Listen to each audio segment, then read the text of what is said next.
This is my master bathroom window, and this is what it looks like with a nice trim around it. Stick around and I'll show you how to trim an interior window. Hey guys, welcome to Daddicated. My name is Andy, and this is part of my master bathroom remodel series. If you enjoy this type of content, hit that subscribe button and let's begin. Step 1. Figure out which design you will be using. I sketched mine out right here on the piece of wood. Start out by measuring the inside of your window, and I'll be adding another additional 5 inches to my window measurement to figure out the total length for the bottom piece. Step 2.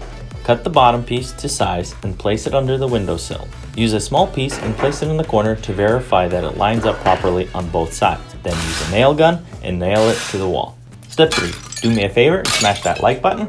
Step 4. Take a small piece of wood or a straight edge and line up with the top of the window. Use a pencil to mark the line. Then measure the dimension that will be for your vertical uprights. Do this on both sides in case they're a bit different. Step 5.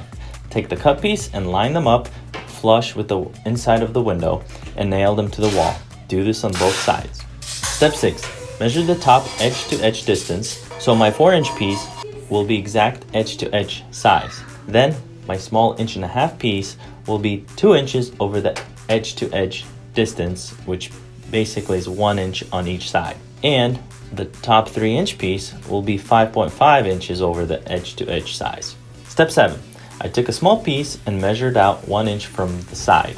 I made a mark on the piece so I know where I need to line it up. Then I took 4-inch piece and placed it on top of the small piece. I made sure to make adjustments so that it lines up with the edge and it looks nice and centered. Then I nailed the 4-inch piece to the wall and nailed the small piece to the bottom of the 4-inch piece like this. Next, I took the 3-inch piece and measured it to make sure it's centered. I made my mark and nailed the 3-inch piece to the 4-inch piece to the top. If you make a mistake and make a piece too long like I did, don't worry, just remove it gently and try again. Step 8.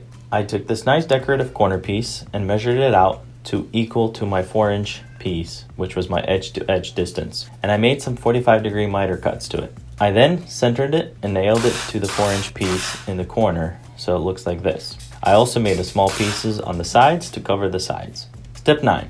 Go to my description and click on my Fiverr link. If you're new to Fiverr, they're a freelance service that helps you outsource your business needs, such as help with your graphic design, whether it's a logo or business cards or letterheads, or assistance in writing, blogging, or other website help. Basically, if you run a small type of business or a side hustle, you can find some help there. Step 10. I used plastic Wood X filler to fill in all the holes.